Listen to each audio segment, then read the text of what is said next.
Bonjour à toutes et à tous, je suis ravie de vous retrouver ici à Orléans pour une nouvelle étape de Smart Industries, une émission organisée par Be Smart for Change. Alors nous sommes ici au cœur de l'industrie, au cœur d'une entreprise emblématique du territoire. Nous sommes au siège de Duralex, ces producteurs de verres de table que tout le monde a déjà tenu dans sa main. Aujourd'hui, le Centre Val-de-Loire est porté par une dynamique de réindustrialisation et nous allons illustrer cette mutation grâce à deux exemples concrets. Tout d'abord, nous parlerons de l'aventure Duralex sauvée cette année avec le témoignage de son directeur général aux côtés de François Bonneau, président de la région Centre Val-de-Loire. Ils reviendront sur les étapes clés de ce sauvetage réussi. Et puis ensuite, François Bonneau restera avec nous pour mettre en lumière un autre pilier industriel de la région, l'agroalimentaire. Nous aurons le plaisir d'échanger avec Vincent Raoul, directeur financier de la laiterie de Saint-Denis-de-l'Hôtel, acteur majeur du secteur. C'est parti, c'est Smart Industries. Et à mes côtés se trouve François Marciano, directeur général de Duralex. Bonjour. Et François Bonneau, président de la région Centre Val-de-Loire. Merci beaucoup d'être avec nous. On va commencer par vous, François Marciano. Est-ce que tout d'abord, avant de revenir sur l'histoire récente de Duralex, la reprise de sauvetage grâce à ses salariés, pouvez-vous aussi nous donner quelques éléments de contexte sur cette entreprise quand même qui a presque 80 ans? Alors oui, effectivement, vous êtes dans une entreprise qui a été reprise par Saint-Gobain. C'était une vinaigrerie qui a été reprise par Saint-Gobain. Ils ont créé le verre des vitres de voiture. Et ils ont dit, tiens, on va en faire des verres creux. Pourquoi? Pour qu'à l'école, quand ils font tomber leur verre de la table, ils ne cassent pas. Ou que dans les hôpitaux, quand un malade fait tomber un verre, il ne casse pas. Et donc, ils ont repris ce procédé-là. Et donc, on crée la marque Duralex en 1945. Et depuis, Duralex fabrique des verres trempés dans le monde entier, est devenu le leader mondial du verre trempé. L'année prochaine, nous fêterons les 80 ans et on vous réserve plein de surprises. Quels sont les chiffres clés? Combien de salariés? Alors, quel chiffre d'affaires? Alors le chiffre d'affaires moyen est de 30 millions. L'objectif à 5 ans est de l'amener à 40 millions. On est à 250 salariés. L'unité de production est capable de sortir 750 000 verres par jour. Il y a eu plusieurs dépôts de bilan d'entreprise. Quelle a été les difficultés de Duralex et surtout par rapport à ce dernier dépôt de bilan? Alors, la grande difficulté, parce que j'aime pas parler des anciens, parce qu'on regarde toujours devant. Effectivement, ils ont fait des choix stratégiques qui n'étaient pas les bons pour une gobeletterie, parce que je vous rappelle que Duralex est une gobeletterie. Sa spécialité, c'est de fabriquer des gobelets. Et Duralex a une concurrence depuis 79 ans. Donc, n'a pas découvert quelque chose de nouveau, a simplement besoin d'avoir une équipe marketing et commerciale à la hauteur de la marque. C'était vraiment la problématique de Duralex. Or, quand je suis allé voir le président de région et le président de la métropole en disant « Écoutez, on a un souci, voici mon projet », le projet industriel des salariés, ils ont dit « Go ». C'est celui-là qu'on va supporter. Et en plus, c'était une scope. C'est un problème de compétitivité? C'est pas un problème de compétitivité parce que le produit est systématiquement plus cher qu'un autre verre, vu que vous avez la durabilité. Vous fabriquez un verre comme tous les autres verriers et vous venez y ajouter un procédé de trempe qui permet d'avoir un verre plus costaud, 3 fois plus costaud qu'un verre recuit, et vous avez en plus la main-d'œuvre française, donc qui est un peu plus chère que la main-d'œuvre étrangère. Mais vous êtes sur un segment de marché. Donc c'est vraiment rappeler à tout le monde qu'on est sur un produit durable, un produit de qualité. Je donne toujours l'exemple d'une personne qui nous a appelé il y a 2 mois et qui dit j'ai un problème de qualité, le service lit le mail, comprenait pas. Et donc appelle la dame en disant mais madame, que se passe-t-il avec vos verres? Et puis elle nous dit, il commence à être un peu blanc, que pouvez-vous faire pour nos verres? Et ils entendent à la voix que cette dame avait un peu plus que 20 ans. Voilà, elle avait un peu plus que 20 ans et lui ont demandé la date d'achat de ses verres. Et elle nous a répondu le 17 février 1957. Voilà, ça c'est Duralex. Vous voyez, ce sont des verres durables. François Bonneau, quels étaient les enjeux pour la région concernant le sauvetage de Duralex? Des enjeux fondamentaux au sens où Centre Val-de-Loire est une région d'industrie, Oui. au sens où Duralex est un élément qui illustre véritablement cette histoire industrielle. C'est l'histoire de la production, mais c'est aussi ce que vient de rappeler François Marciano, c'est notre histoire à chacun. C'est le verre qu'on avait dans nos cantines, c'est le verre qu'on avait dans nos familles. Et donc cette histoire-là, elle est absolument fondamentale si on croit à l'industrie. Et pour moi, après quand même 4 passages au tapis, parce que cette entreprise a connu 4 ruptures, 4 reprises, et des engagements à chaque fois qui ont été très très forts de la part de ses salariés. Pour moi, on ne pouvait pas, il était exclu qu'on laisse tomber Duralex. Beaucoup nous ont dit au départ, ils m'ont dit, ah, tu vas là-dessus, vous allez là-dessus, la région, vous savez quand même, Duralex. Non, Duralex, c'est pas le passé. Je leur répondais, Duralex, ça n'est pas le passé. Duralex est en train d'ailleurs, et bravo à l'équipe, d'innover avec des teintes nouvelles, avec des couleurs qui donnent à ce verre, qui garde des formes emblématiques, très très jolies, très design, un nouvel attrait. Duralex se projette énormément à l'international et ça marche à l'international, y compris dans des magasins de luxe. Donc pour nous, il n'était pas possible de laisser, parce qu'il y avait eu la crise de l'énergie, la hausse du coût de l'énergie, parce qu'il y avait des difficultés sur le marché à l'international, il était exclu qu'on laisse tomber et les salariés, et l'entreprise, et la marque Duralex. François Marciano, est-ce que vous pouvez nous expliquer donc, ce que vous avez vécu ces derniers mois et ce nouveau projet industriel que vous avez proposé à la région? Alors, effectivement, c'est compliqué quand vous êtes mis en redressement judiciaire et qu'on vous annonce du jour au lendemain qu'il faut trouver une autre solution. Vous avez eu plusieurs dépôts de bilan et donc aller voir un acteur banquier, hein, pour être clair, et lui dire « il faut m'aider », il vous répond « vous allez être le suivant ». C'est difficile. Donc ça, c'était l'été dernier. Et ça, c'était l'été dernier. Hein. On est début de l'été, on est au mois de mai, et il faut trouver une solution. Et vous êtes seul et vous n'avez pas de solution. Parce que vous ne savez pas comment faire. Et à ce moment-là, le seul moyen de trouver un support, c'est d'aller voir la région et la métropole et de leur vendre le projet. Et de leur expliquer le pourquoi du comment, de où on vient, qu'est-ce qui s'est passé et où est-ce qu'on va aller. Dépôt de bilan qui est de la holding. Alors, oui, le coup d'avant, c'était de la holding. Avant, c'était une mauvaise gestion. Avant, il y a eu du détournement. Bon, enfin, chacun a eu son histoire. Ce que je dis toujours, c'est qu'il faut regarder devant. Hein. Voilà. Le problème, et on l'a bien identifié, le problème, c'est que la fusée Duralex, depuis que Saint-Gobain l'a perdu, il n'y a plus de moteur.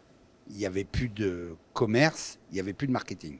Et il fallait absolument remettre au centre de cette entreprise un vrai moteur marketing et commercial, ce qu'on est en train de faire avec les recrutements qui sont en cours actuellement.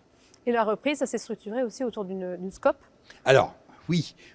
Dans le projet industriel qui a été reconnu, et on y était ensemble au tribunal, hein, parce que j'étais défendu avec le président de région et le président de la métropole à ma droite et à ma gauche, hein, pour défendre ce projet.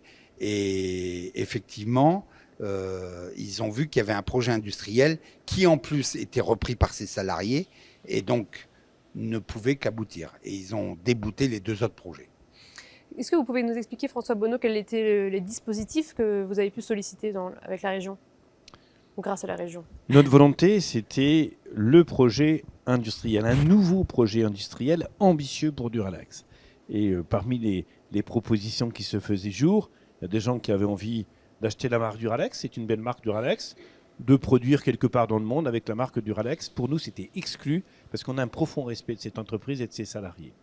La deuxième solution, c'était d'y aller pour se donner bonne conscience, sans véritablement prendre en compte les énergies qui étaient en train de se soulever ici à travers celle du directeur industriel et celle de l'ensemble des salariés. J'ai reçu, et c'est assez rare quand même, les organisations syndicales qui sont venues à la table du président de région pour dire voilà, il y a différentes solutions, nous on veut que ça vive, etc. Et la solution de la SCOP nous paraît une bonne solution. Ouais. Alors qu'est-ce qu'on a fait ? Bien, on a voulu reconnaître l'engagement des salariés. La région a engagé 1 euro, 1 euro. À chaque fois que les salariés dans la SCOP mettaient leur participation, la région apportait le même niveau d'investissement. C'était le premier acte. Deuxième élément, il fallait donner confiance. Pour les banques, comme l'a dit le directeur, c'était compliqué. C'était compliqué parce qu'il y avait déjà eu des difficultés par le passé. Est-ce qu'il fallait faire confiance ? Donc nous avons dit, on y va en tant que région. On apporte 1 million en avance remboursable avec un différé de remboursement. On pose un acte de confiance en venant aider financièrement, très concrètement, ce projet. Et le troisième élément, par rapport aux banques, c'était d'apporter des garanties. On a travaillé avec la BPI. La BPI a pu, avec le fonds de garantie commun que nous avons, BPI Région Centre-Val de Loire, la BPI et nous avons dit aux banques, si vous venez prêter à Duralex, alors une partie de vos prêts sera garantie, en cas de mauvaise fortune, sera garantie par le fonds que nous avons en commun. Ces 3 éléments-là ont donné de la robustesse financière, ont donné de la crédibilité. Et puis il a fallu... le dernier élément, il a fallu qu'on se porte à l'avant-scène en disant à tous les acteurs, on y croit. Aux acteurs État qui avaient envie d'accompagner, mais qui se disaient, il ne faut pas qu'on parte sur une mauvaise solution. On a, je crois, été ensemble convaincants. Il a fallu également convaincre tous ceux qui, à l'extérieur, regardaient ce truc en disant, une SCOP pour 240 salariés, ça n'existe pas. On peut créer une SCOP pour... Non, le système coopératif est apparu comme le système adapté à ce moment-là, et à partir du moment où il était adapté, dans le cadre de l'économie sociale et solidaire, on y est allé, on a dit c'est la SCOP qui est porteuse d'un vrai projet industriel, porteuse d'un nouvel avenir. Et depuis, François Marciano, c'est plutôt une belle histoire, la rentrée se passe bien. Alors effectivement, ce qu'on avait prévu est en train de se dérouler. Bon, l'avenir nous le dira, mais pour l'instant, on est au-dessus de toutes nos prévisions. Et on voit que ce qu'on met en place porte ses fruits. Ce projet justement de SCOP et ce soutien de la région, c'est quelque chose qui est envisageable pour d'autres entreprises. S'il y en a d'autres entreprises qui nous regardent, on peut se dire que voilà, s'il y a des difficultés, les mêmes dispositifs peuvent être mis en place. Je ne crois pas au modèle unique, pas de SCOP ou tout en SCOP. Ouais. Ce n'est pas ma position. Par contre, ce dont je suis persuadé, c'est qu'au moment où beaucoup d'entreprises ont à faire face à des besoins qui articulent l'économique, le sociétal, l'environnemental, la SCOP, qui permet finalement à des salariés de mettre leurs valeurs en action, leurs valeurs en investissement pour qu'on puisse produire sans avoir des dividendes à verser qui iraient à des actionnaires lesquels ne seraient pas forcément intéressés à les remettre dans l'entreprise. Eh bien, lorsqu'on a une situation de cette nature, pour une entreprise industrielle, on le fait ici, ou pour la création d'une entreprise plus modeste, etc., il faut que ce modèle fasse partie des modèles intéressants. Et trop longtemps, on a considéré que la SCOP et l'industrie, ça ne marchait pas, sauf qu'on a de très beaux exemples. Et un clin d'œil à l'histoire, si vous le permettez. 1974, ça vous dit quelque chose ? 1974, il y a juste 50 ans, oui.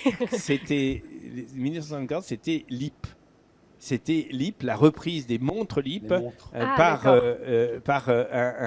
une structure coopérative avec plusieurs années de beaux développements. Et 50 ans après, par rapport à quelque chose qui aurait pu être un drame industriel, un drame social, un drame local par rapport au développement économique, eh bien, le surgissement des entreprises, de projets d'un responsable avec son territoire, avec le territoire, ça a permis véritablement à nouveau de poser ce projet, ce beau projet de SCOP.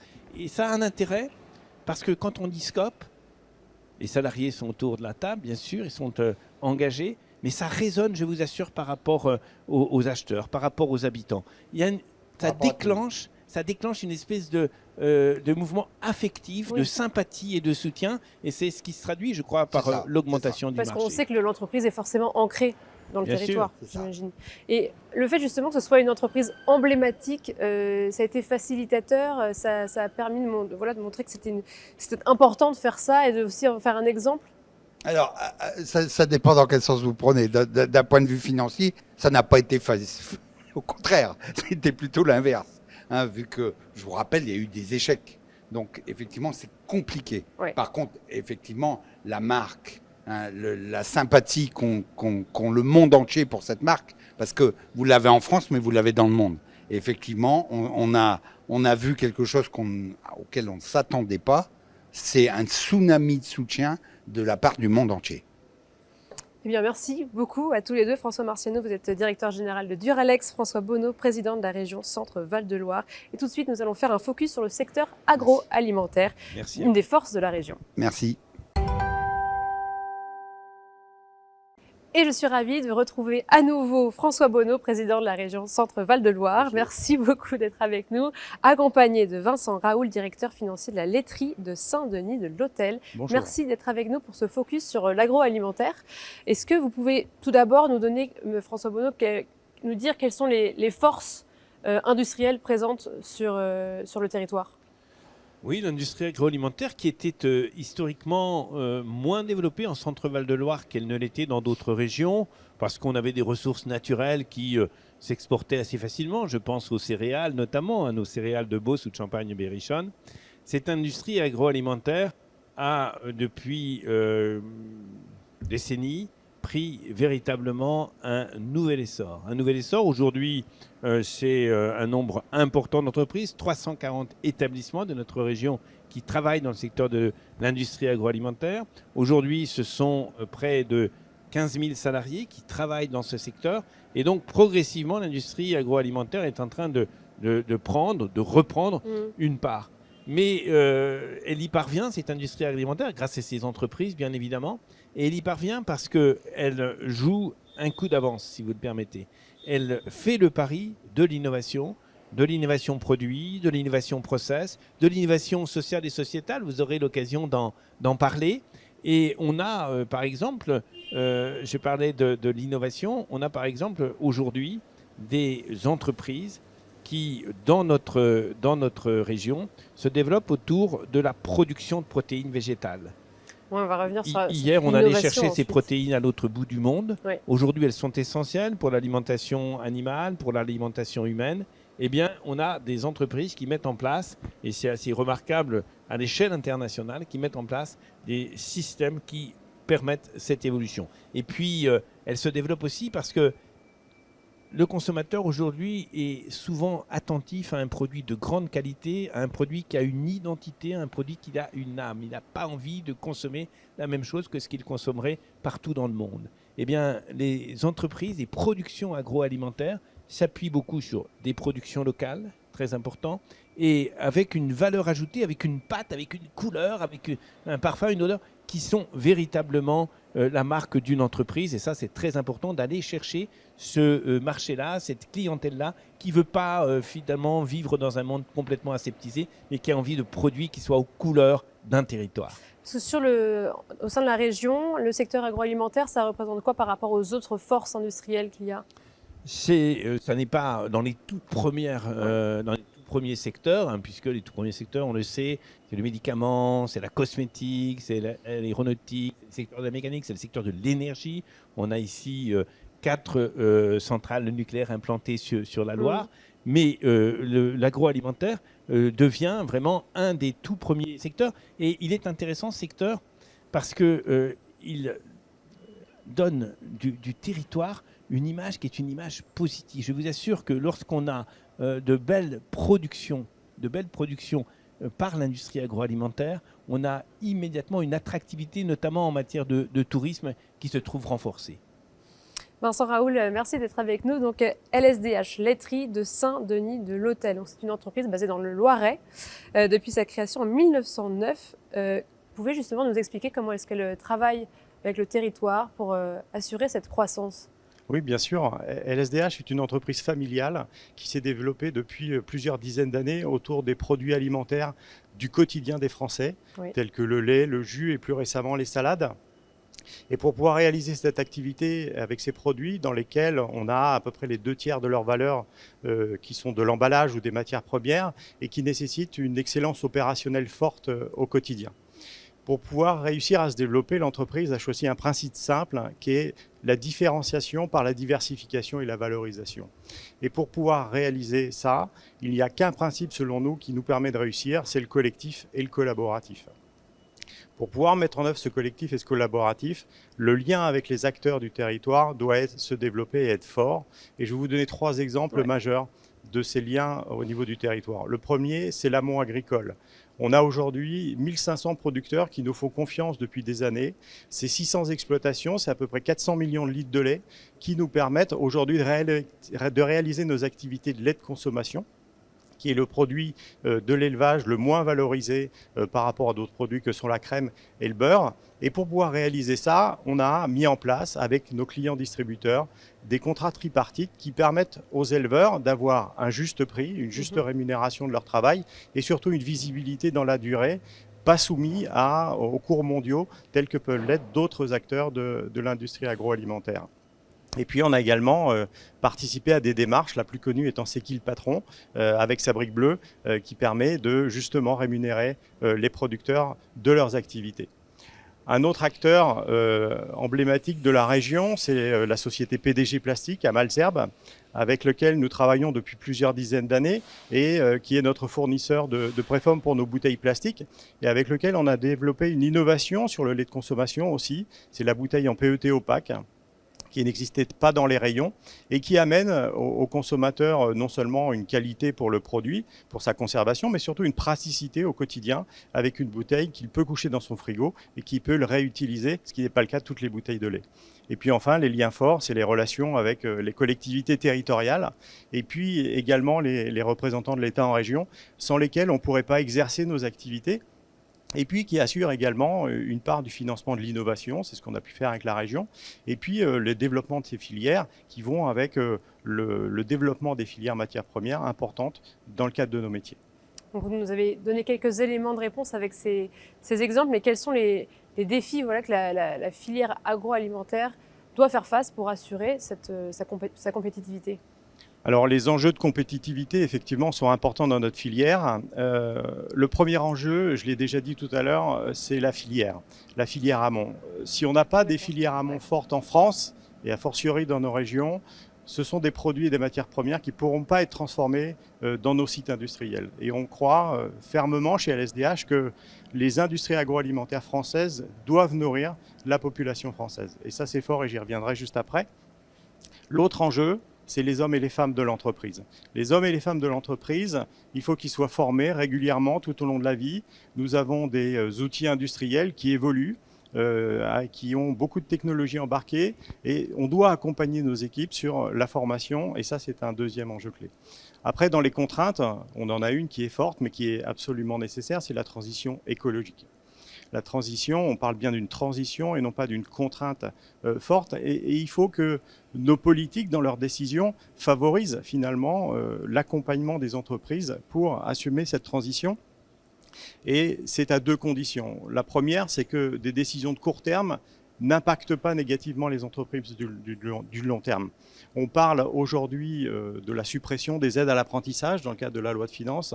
Alors certes, une mesure qui aura des économies à court terme, mais qui handicapera les entreprises face à l'enjeu clé que sont les ressources humaines dans l'entreprise. Et la meilleure façon d'intégrer nos jeunes de l'enseignement, c'est de les avoir dans nos entreprises dès leur formation. Et puis la deuxième, sur la transition écologique, c'est aussi que les entreprises qui s'engagent dans la transition ne peuvent pas avoir un manque de compétitivité grâce à cet engagement. Et on le voit sur l'énergie, beaucoup d'entreprises ont fait le pari de l'énergie verte et aujourd'hui, les énergies vertes sont beaucoup plus chères que les énergies fossiles. Si on devait conclure sur l'enjeu de demain, c'est de faire que nos territoires soient forts pour accompagner les entreprises industrielles dans le cadre de leur développement, que l'on ait encore des entreprises industrielles dans nos territoires, puisqu'il ne faut pas oublier que c'est ces entreprises qui, grâce aux cotisations qu'elles versent, l'emploi qu'elles ont, financent le modèle social français, et puis qu'elles versent également des impôts aux collectivités qui permettent le financement de nos infrastructures et de nos routes nécessaires à l'activité de chacun.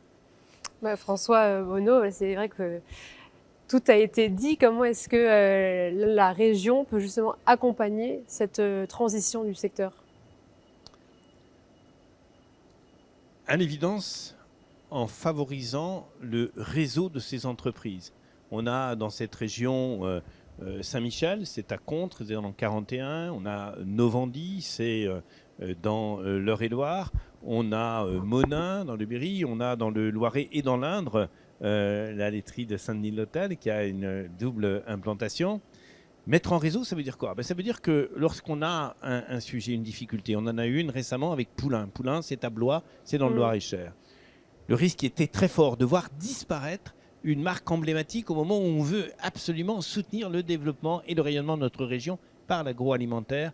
Et qu'est-ce qu'on a fait? On a cherché des solutions, et notamment en s'appuyant sur la démarche de Saint-Michel, on a aujourd'hui un repreneur pour Poulain. Poulain va vivre. On aura autour de cette reprise une vraie ambition industrielle. Donc le réseau, il est très important parce qu'il conforte, et nous voulons soutenir le réseau. Il y a vraiment, et je me permets d'insister là-dessus aussi, l'image de l'industrie. L'image de ces très belles industries. Vous avez des besoins qui s'expriment de l'opérateur à l'ingénieur, de l'ingénieur à l'opérateur en passant par le technicien. On a des besoins de compétences et de qualifications. Il faut faire partager aux familles, à nos jeunes, la force, la promesse de ce secteur industriel pour notre région en termes d'emploi, en termes de ressources. Ce sont souvent des emplois qui sont en termes de valorisation, je pense aux techniciens de maintenance, etc., valorisés à un niveau élevé sur le plan salarial parce qu'ils sont essentiels et ils sont difficiles à sourcer. Donc ça, c'est l'élément, le réseau, la qualification, et faire en sorte que ce ne soit pas des produits qui apparaissent comme des survivances du passé. Aujourd'hui, tous les produits dont on parle là sont des produits qui sont très attentifs à la relation au territoire. La production est très importante. Moi, je suis ravi de voir que, par exemple, je vais prendre la moutarde Martin Pourret, avec tout ce qui est fait sur le vinaigre, etc. C'est la dernière vinaigrerie de l'Orléanais qui a compté plus de 300 vinaigreries par le passé. Eh bien, elle redémarre, cette vinaigrerie. Elle redémarre comment? Elle redémarre avec le vinaigre, la moutarde. Et la moutarde, au lieu d'aller la chercher très très loin, avec des problèmes de pollution, etc., il y a là aussi un accord qui est passé entre les responsables de cette entreprise Martin Pourret. Martin Pourret, vous trouvez la moutarde, le vinaigre sur toutes les grandes tables, partout dans le monde, parce que c'est un produit qui est excellent, qui est connu, etc. Ils vont trouver les cultivateurs de Beauce et ils leur disent, si vous faisiez pour nous de la production de moutarde, de graines de moutarde, on s'engage à vous acheter ces graines de moutarde à tel niveau, etc. Et c'est intéressant, pourquoi? Parce que quand vous mettez de la moutarde dans le sol, c'est exactement dans les mêmes conditions que lorsque vous mettez des pois dans le sol pour les protéines végétales. Pour les protéines végétales, je vous donnerai un exemple tout à l'heure. Eh bien, vous fixez de l'azote dans le sol. C'est-à-dire, au lieu d'avoir la production agricole qui produit des gaz à partir de l'azote que vous importez, qui participe à l'effet de serre, là, vous captez de l'azote. Donc, c'est un processus éminemment vertueux. Je le disais par rapport aux protéines végétales, on a dans cette région, on a la fierté d'avoir Apivore. Apivore, c'est une très belle entreprise qui développe là aussi son marché partout. Eh bien, Apivore, c'est de la protéine végétale. Donc, vous le voyez, entre cette industrie agroalimentaire qui reprend des couleurs, qui est en complet développement, qui articule avec le territoire, et les enjeux de l'environnement, on a vraiment un couple vertueux. Et ça, c'est un message qu'il faut envoyer aux jeunes, parce que à cet investissement dans l'économie, cet investissement dans l'industrie, il leur est, je crois, extrêmement, extrêmement précieux. Ils sont très intéressés à cela. Et on va terminer cette émission sur ce message positif. Merci beaucoup de nous avoir donné ces éléments de contexte sur l'agroalimentaire dans la région Centre-Val de Loire. François Bonneau, président de la région Centre-Val de Loire, accompagné de Vincent Raoul, directeur financier de la laiterie de Saint-Denis de l'Hôtel. Et merci à vous toutes et tous de nous avoir suivis. C'était Smart Industries.